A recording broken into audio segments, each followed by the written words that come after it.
And a very happy Tuesday to you at 12:06 in the West. It's the John Phillips Show. Mr. Randy Wangs in Culver City. John, today the LA County Board of Supervisors is considering putting a proposal on the June ballot to increase the sales tax yet again, this time because of federal funding cuts. And some of that money that they want to raise is going to bail out Barbara Ferrer. Next slide. I've lost track at how many tax increases are going to be on the ballot. Let's review for a second. We know that the SEIU wants the wealth confiscation tax on the statewide ballot. We know that there's going to be a tax in the Bay Area for transit. We know that the firefighters in the city of Los Angeles want a tax on that ballot. We know that there are bonds that are in the works. And now the county of Los Angeles wants a tax increase too? This would be a 50-cent tax hike on the June ballot, which would put LA County's tax rate for sales tax at 10.25%, which apparently you have to change state law to get it to go any higher than that. And for some of the cities in the county that have already jacked up their sales taxes, I actually heard this as a quote from Catherine Barger at the board meeting this morning. Palmdale and Lancaster would have the highest sales taxes of any city in the entire country. Quite frankly. And this would be to generate money to give to the bride of Satan? No, thank you. Some of it would go to health services. Some of it would go to backfill cuts to Medicaid. But yes, 10% of the money they raise is going to the Department of Public Health, which is facing funding cuts. I wonder why. Yeah. And this is, I assume, to finance Narcan to put in the libraries and tampons to put in the men's rooms. Those are some of the programs that Barbara Ferrer's department funds. We give thousands and thousands of dollars through county, state, and federal grants to organizations like Homeless Healthcare Los Angeles that have a storefront in Skid Row where they pass out meth pipes. You're paying for those meth pipes. Don't forget about her vulgar tweets that are so obscene we can't even describe them on the radio. Yeah, usually around Pride, the social media team, who's probably paid better than we are at Department of Public Health, get real creative. I wonder if those ideas are pitched to Ferrer or she's the one that comes in with all the kinky ideas. You should have seen all the posts she made during the monkeypox epidemic. Oh, I remember those. But we can't call it that anymore. Now we call it Mpox. All right. We have more details on this proposed tax in the county of Los Angeles. For more, here's CBS LA. LA County voters may be asked to approve another sales tax increase this June. This tax hike would be used to cover federal health care funding cuts. CBS LA political reporter Tom Waite is live in the newsroom. And Tom, political experts say it might be a tough sell. Yeah, that's right, Rudabeh. Political experts say there may be tax fatigue out there. You don't say. I'm exhausted just listing them all. Well, and you only got to a few of them. There's so many more that are being considered. A gross receipts tax. The city and county of San Diego want a sales tax hike because they couldn't get one 2 years ago. It is nonstop.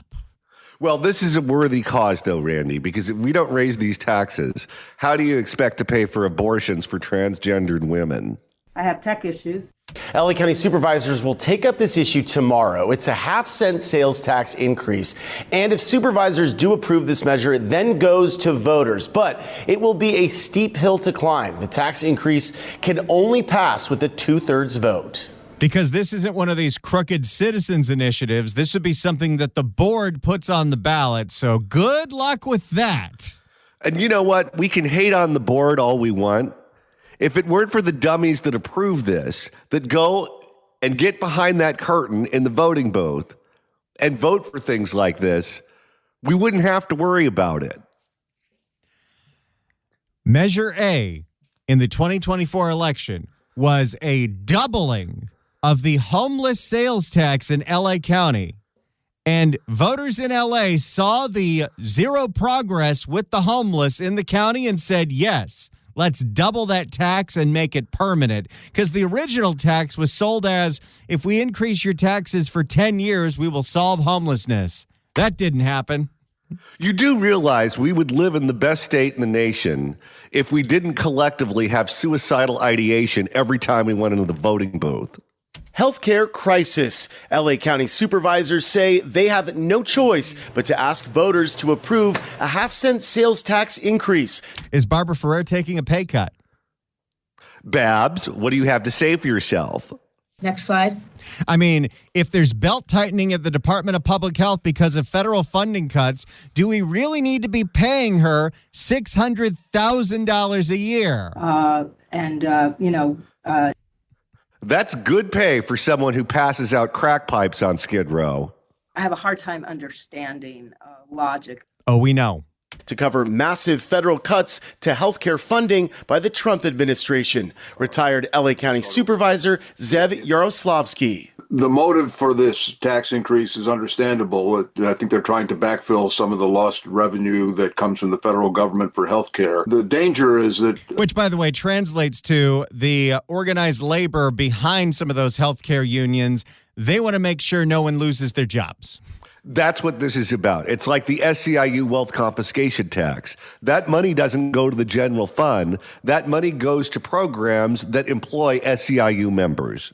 There may be financing fatigue or tax fatigue on the part of the voters. Currently, LA County's sales tax stands at 9.75%. It's even higher in some cities in the county. If the measure reaches voters, and it's gotten to a point where if you just cross over the county line from LA to San Bernardino and you go to an In-N-Out on that side, you can tell how much cheaper the burger is because I think the sales tax in that county is still around 7%.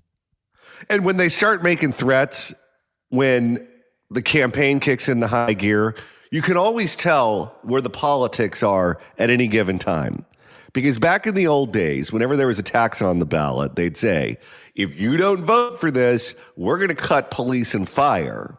But now they go to Ghana whenever the fires come, and they all support defunding the police. So now what's the threat going to be? If you don't pass this tax, we won't have the funds to provide sex change operations for half of Guatemala. You're starting a little blue today. Just watch yourself. Well, they got me all worked up with this tax increase.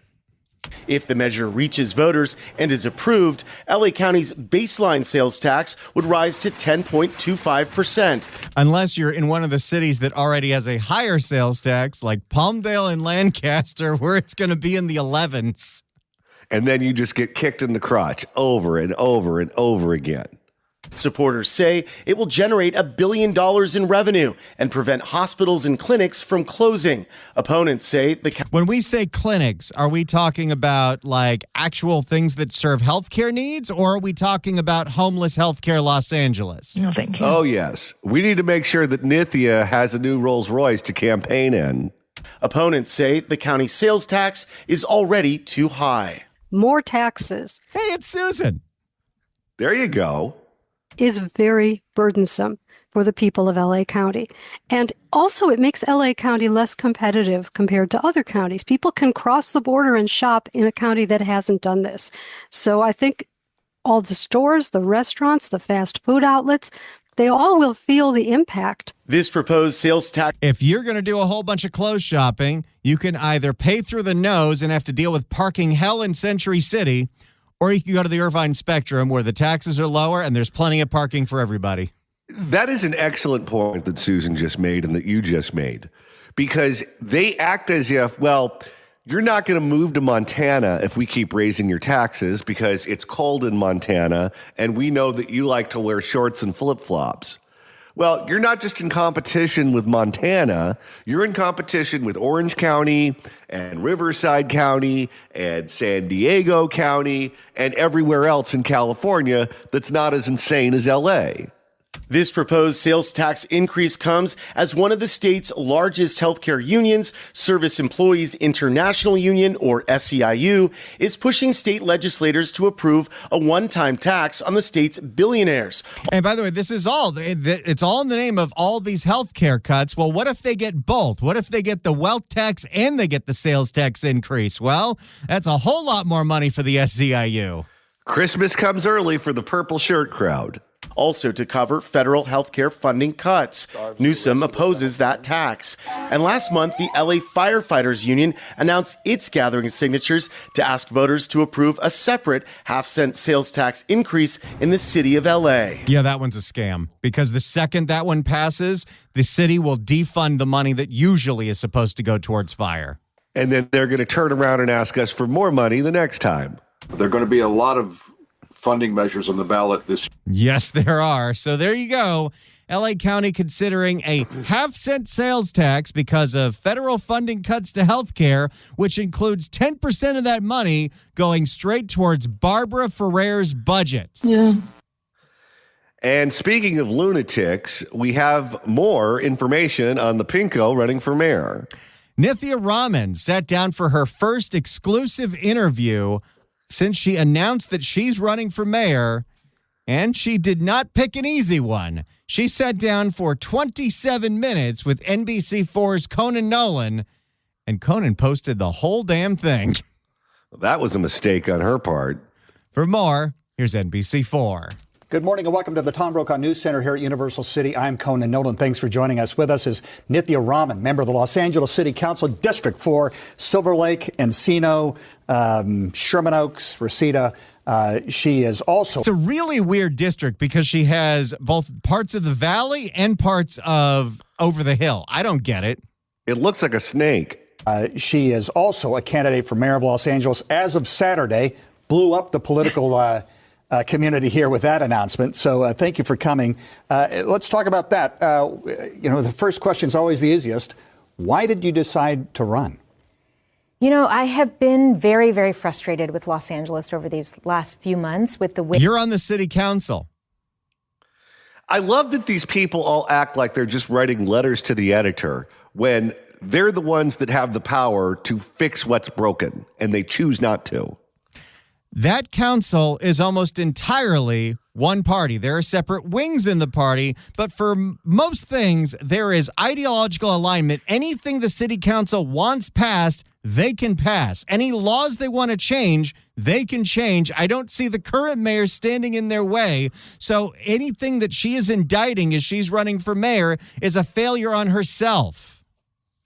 You know, I have been very, very frustrated with Los Angeles over these last few months with the way that our city has been delivering some of the basic services. I've seen that I can't get a streetlight fixed for a year unless I put discretionary funds into it. We haven't paved a single mile of streets in LA over this last year. Actually, that one's intentional. I don't know if you know about this. So in 2024, another thing that voters passed in LA City was Measure HLA, which was the road diet initiative where anytime the city has to repave a road, they have to turn it into a road diet. They've got to add the bike lanes, even if it makes no sense. They got to add the bus-only lanes, and it gives organizations like Streets for All a private right of action to sue if they don't. The city of LA cannot afford any of those improvements because they're already broke, so they have decided the only way to survive is to not repave anything and let the roads crumble so they don't have to abide by Measure HLA. And that seemed like a reasonable idea to someone calling the shots here in the insane asylum. We haven't paved a single mile of streets in LA over this last year. We are at a moment where we're not delivering on the basics at a time when the public has trusted us with hundreds of millions of dollars to solve complex problems like our housing crisis and our homelessness crisis. And all of it's gotten worse under your watch. And before that, it got worse when you were running one of those phony baloney organizations. And I feel like Los Angeles is really in a moment of turmoil right now. I was waiting in this mayor's race to see what people would talk about. Would they talk about these issues? Who was going to be entering?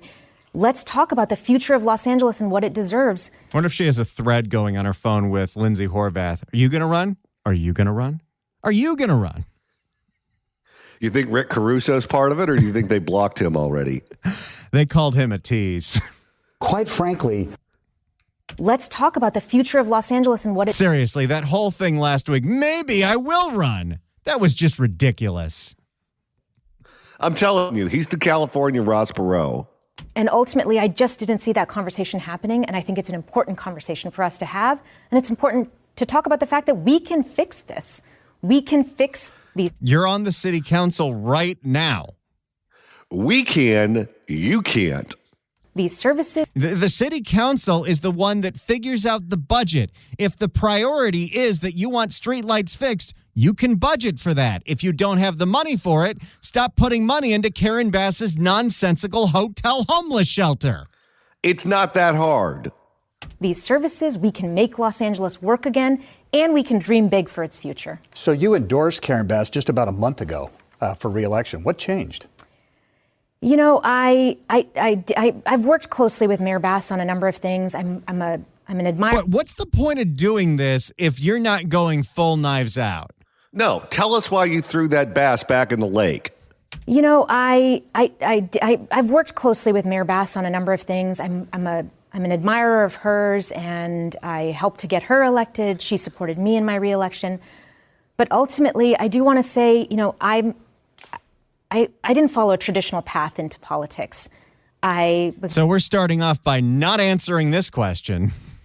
You know, the outsiders are supposed to be the straight shooters, the ones who can tell the truth because they don't come from the machine. And this woman is answering questions in ways that you can't even understand what she's saying. I was a mom who wanted to see better in her own neighborhood and ran for office because I saw that as a pathway for change in my area, in my district.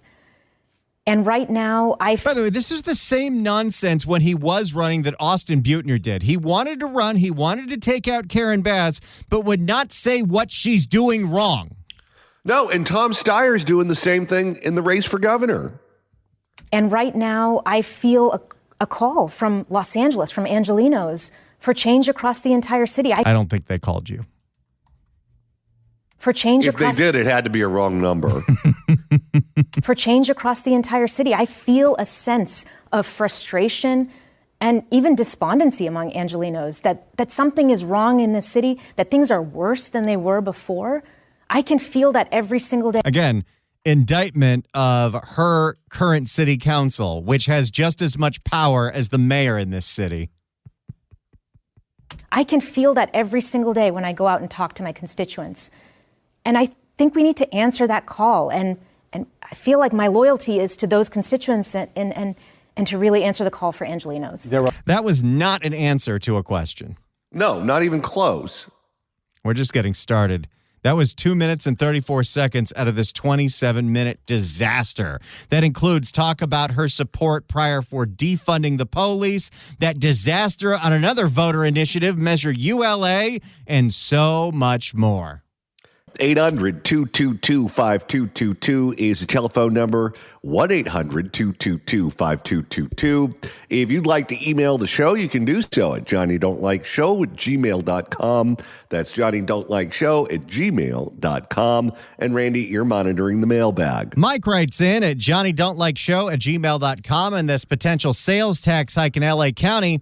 John and Randy, I'm already steering many of my purchases to Kern County, where it's 8.25%. It's getting close to 11% now in Burbank. Vehicles are registered to my Kern address and e-commerce purchases are shipped there.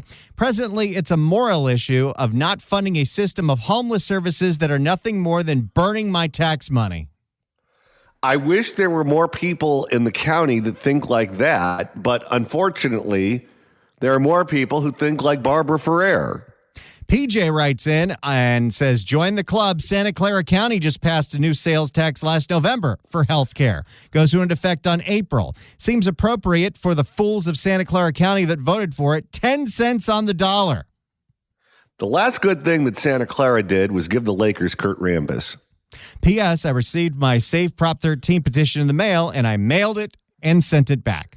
Great, because that'll make it a lot harder to increase all these taxes. In the meantime, what do you say we make a couple of listeners very happy? Let's do that right now. 790 KABC welcomes the Gypsy Kings, featuring Nicholas Reyes at the Grove of Anaheim on August 6th. Tickets are on sale Friday at Ticketmaster.com, but right now, caller number 9 at 1-888-790-5222 gets a pair of tickets to the show. Tickets furnished by Niederlander Concerts. Good luck dialing. All right, let's go back to Nithya on KNBC with Conan Nolan. There were a lot of people who were going to run, decided against it. Rick Caruso, for one. Austin Butner was in. He had to pull out because of a family tragedy. Yeah. You had Lindsay Horvath, a supervisor. She didn't run. Colleagues of yours on the council, Monica Rodriguez, as well as Tracy Park, we were thinking they were going to run. Had any one of them run, would you be doing this? I think it would have depended on what they were running for. What are you running for again? I'm still trying to figure this out. No, this is exclusively because the opportunity presented itself. What they were trying to do. Were they trying to get... I saw that poll where Karen Bass has 30% support, and I said, I could do this. Oh, yeah, she's underwater. More power for themselves, or were they really trying to fix the issues that are plaguing Los Angeles? We need clarity and we need urgency on what's wrong and how we can move ahead and how we can meet this moment. And by the way, Karen Bass's campaign account is posting every endorsement that she claims she still has from the city council, including the DSA members that might flip on her, might not, we'll see. But she posted very loudly, Hugo likes me. What do you think those votes eventually do? It's a good question. You know what else was kind of embarrassing, too? She posted she got the endorsement of John Lee, the one, quote, Republican on the LA City Council. Wait, Nithya got his endorsement? No, Karen Bass got his endorsement. What the hell is wrong with him? And, I really do think that we can do that. We'll talk about the issues here in a minute, but I just want, before we move on, I don't know what Karen Bass thought about this, but I can imagine it was not unlike I think Act 3 or 4 of William Shakespeare's Julius Caesar. The Emperor of Rome enters the Senate, ends a knife in his back, and he looks back and it's his friend, Brutus, et tu, Brute. Accurate. Hits a little close to home, doesn't it, Nithya? I understand you talked with the mayor before you made this announcement. Can you share any of that conversation with us? I value my relationship with the mayor, and... Sure you do. Don't you mean your former relationship with the mayor? I value my relationship with the mayor, and I value our privacy as well. What I will say, though, is that I don't think we should be talking about the future of Los Angeles in the context of friendships and betrayal. We need to be talking about the issues that are facing us and how we can fix them and how we can overcome them. Come on. She will not answer a question, will she? No, she's only been a politician for 6 years, but she's right up there with the pros. I thought she was better at politics than this. I honestly did, because she is way out there on the left and managed to get reelected outright in the primary in a district that now includes a lot of homeowners in the San Fernando Valley. But when you listen to her, when you hear her give interviews, when you hear her give impromptu press conferences, she comes across as being kind of flaky. In her statement, she said the last thing Los Angeles needs is a politician who opposed cleaning up homeless encampments and efforts to make our city safe. So let's talk about some of that. First, the Los Angeles Police Department. We're starting with probably her weakest issue. Good. First, the Los Angeles Police Department. Do you believe that public safety, police and fire, is the number one priority of municipal government? I think it absolutely is. If people don't feel safe in Los Angeles, they are not going to live in Los Angeles. They're not going to invest in Los Angeles. They're not going to work in Los Angeles. You have to make sure that safety is the backbone of the city. So why have you worked so actively against that these last 6 years? Boy, she is really weaselly. Who told her this was a good idea? Okay, the whole point of being a socialist is that you just come out swinging. The answers are easy if you're a socialist. Yeah, defund the cops. Yeah, the government should own the grocery stores. Yeah, jack the taxes up. No, I never want to get rid of any of the homeless encampments. In fact, I'm not going to stop working until all of us are homeless. When you ran for office the first time, you advocated reducing the number of police officers dramatically. The LAPD, that you could easily interpret that as defunding police. We have her on tape saying that she wanted to defund the police, and she voted to defund the police. Do you still believe that? I think we already have seen a huge drop in the number of police. I think we need to maintain. I've already demoralized them so much that I got to the number I wanted. And now that the city's not safe again, well, we'll reevaluate. I think we already have seen a huge drop in the number of police. I think we need to maintain the size of our police force and grapple with the fact that even the size of our existing police force is not enough to respond to 911 calls in a timely fashion. How do we make sure that we're actually delivering on public safety results? How do we make sure that when someone calls 911, they're not on hold for an hour, that it takes hours for anyone to come for issues that people are facing? This is a huge problem. When you call for help in this city and someone doesn't come to help you or says, I can't help you, you feel a loss of faith in Los Angeles that is profound. Again, all of this is an indictment of the government that she is a current major part of. And I think we have to respond to that. We have to make people feel safe again. Here's an emblematic issue relating to police force. The comptroller came out with a report on the aviation division of LAPD, essentially saying get rid of it. Mm-hmm. This is a city of 500 square miles. New York, for example, is 300 square miles. Yeah. Do you support that idea that aviation should go away, that helicopters shouldn't be part of the LAPD mission? It's interesting when you talk about LAPD helicopters because the justification that the LAPD has provided to the city council and to decision-making authorities about the utility of those helicopters, how they aid us in fighting crime, is a study that is multiple decades old. Yeah, but how else are we going to get the high-speed chases? Well, they don't want anyone arrested. And if you allow them to put a helicopter up and trail a bad guy in a high-speed chase, then you might catch them, and she certainly doesn't want that. Might is the word there. How many of those chases lately end where they lost the guy? Well, if you're the cops, you're just throwing in the towel anyway. What's the point of risking your life going after a bad guy if you know the city doesn't want you to arrest them? I am driven by the evidence. How do we actually address safety issues now? How do we make sure that people are responsive? I want to make sure that every dollar we are investing in safety in Los Angeles is delivering results for Angelenos. And that has been my focus in my time on council, and that is my focus going forward as well. I will say that you could replace the whole helicopter fleet with drones that could have little weapons on them to disable the vehicles. That would be fun. Oh, yeah. So the LA Police Protective League, the police union, believe that your election would be a disaster. Respond to that. Well, I will say that I have taken tough votes in city council where I have voted against fiscal irresponsibility, against labor contracts that have since bankrupted the city, including labor. Well, that's because Karen Bass thought it would be equitable to give every single department in the city a raise when she had to give the LAPD a raise because of the staffing crisis. Which department was it where she said, if we don't give them a raise, then they're going to go back to robbing us again? So Karen Bass, last May, had a budget presentation. Before she gave a budget presentation to the city council, she gave a budget presentation to Black Lives Matter. And she talked about the violence interrupters, which are former gang members and ex-cons that are supposed to turn down the temperature when the gangs want to shoot each other up. And Karen Bass said, we need to increase their salary from $40,000 a year to $60,000 a year, because if we only pay them $40,000 a year, they're going to go back to robbing people. Sounds like they're good stewards of tax dollars. That have since bankrupted the city, including labor contracts supported by the union. And that, to me, is not how we should be making decisions in City Hall. Those unions are the biggest players in local politics. They fund local candidates. I can't make decisions based. Screw the police union. Screw the fire union. SEIU, we love you.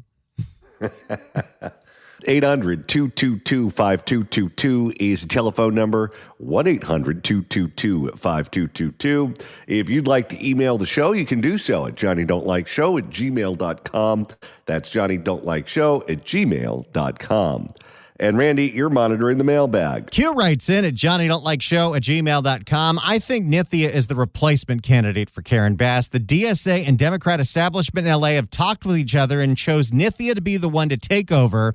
Karen Bass's support is at an all-time low, and any moderate candidate will take her down. Democrats will probably put all the support to Nithya, and Nithya will resume the exact same policies as Karen Bass. I think that emailer is giving them way too much credit. I would be willing to lay down money saying that this was an impulsive decision that was made at the last minute because she saw opportunity. When you hear her answers in these interviews, it sure sounds like she hasn't thought any of this through. Nope. Hey, Randy, what do you say we take a call? Let's go to Rick in Lake Balboa. Rick, hello. Hey, thanks, guys. I'm just curious, did this councilwoman vote to reduce the amount of police in Los Angeles? Yes, she did. You know? In 2020. Oh. In 2021. Got it. And either how idiotic or the unmitigated gall to sit there and go, well, we really need to maintain the current size of our police department because we don't want people waiting on 911 for like an hour. Well, excuse me, Miss Idiot, who voted to reduce the number of police? I swear to God, when I hear, mostly Democrats, what they say, my mouth drops. They never fail to amaze me. I don't even know where to start to have such an idiotic comment like that after you voted to reduce the size of the police. Well, this is where they play games. They say, we support public safety, but what they want to do is they don't want to hire more uniformed police officers. They want social workers. They want safety ambassadors. They want even 911 operators. We'll spend money on public safety, but only for people in res. Well, John, to that I would say, how does timeout work for kids? And look at the generation that's produced. And I think maybe we'll end with that as opposed to just addressing the real problems, All right. Thank you for the call, sir. Let's go back to Nithya with Conan Nolan. I can't make decisions based on my political future. I have to make those decisions for Angelenos. Do we need to increase the rank and file of the fire department? I think we need to make sure that the fire department is responsive. I think the fire department certainly believes that there needs to be more fire stations and more fire personnel. There are multiple studies. There's 2 studies that are in front of the city council right now on the size of the fire department that's required. And again, I think we need to. Isn't the fire department in LA smaller now than it was back in the 60s when a third of the population lived here? I'll tell you. I learned this from Judge Judy. Things aren't that complicated. Usually, a simple yes or no will do if you're asked a basic question. She was asked about the size of the fire department. Should the fire department get bigger? The answer is, of course, yes. We got hit with a big fire. We didn't have the personnel or the resources to adequately fight it. We need to make sure that doesn't happen again. It's an easy answer. But when you start giving a long, meandering answer where you start talking about the price of tea in China and all these issues that have nothing to do with anything, you are purposely trying to dodge answering the question. And again, I think we need to make sure that they're able to respond to issues. I was watching your Instagram post where you made reference to emergency response or emergency preparedness. Yeah. Was that a shot at the mayor in the Palisades fire? Conan's trying everything he can to get a knife out of this girl. Good. I think what has emerged over the last few months is that we could have deployed firemen to a site of a fire that had happened, that the fire department knew had happened, and that we would have been on site sooner than we were at this moment. I think that kind of pre-deployment, not sending fire department personnel home, not deploying every truck possible at a time when you knew that it was going to be. Well, a lot of those trucks were in the boneyard. Because we didn't fix them. And we cut the budget of the fire department, despite the fact that the fire department in Tracy Park went bananas over it. They put a hiring freeze on mechanics, so they could not hire anybody to fix the trucks. an emergency that the National Weather Service warned was one of the most intense that this region had faced. Oh, see, there's where you could take a shot at Karen Bass, because Karen Bass said that she didn't know about the wind. Yeah, just everyone listening to the radio and watching the television and reading the newspaper did. This is not hard. If you're going to campaign against Karen Bass, campaign against Karen Bass. She's the incumbent. I love the fact that Karen Bass still acts like the weather was a state secret. And it wasn't, repeated on the Today Show by Al Roker every 30 minutes. In years, Karen Bass admits that she's a KNX junkie. And you know what that means? That means she knew about the weather every 5 minutes. Well, she fits their demo. In years, you need to do that kind of pre-planning. We have an apparatus in City Hall that is designed to do that. The mayor's office is supposed to be the nerve center of that, and the leadership of the fire department is supposed to lead that. I think we need to make sure that we're using that apparatus to respond with immediacy and urgency to issues. The Palisades, not part of your district. Have you met with those people there, and what is your assessment of the recovery? I have multiple friends who lost their homes in the Palisades. And so, yes, I have met with them. I have spoken to them and shared with them How much cursing did they do at you? Probably a lot. Shared with them the incredible tragedy and trauma of what they experienced.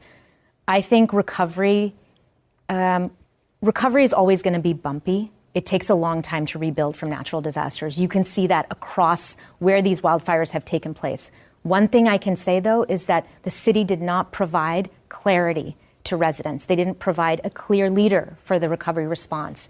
They had a City Council was supposed to waive the permit fees, and they still haven't. Oh, wait, she's on the City Council. She can't say anything about that. Nope, they're doing nothing to make life easier for those poor people.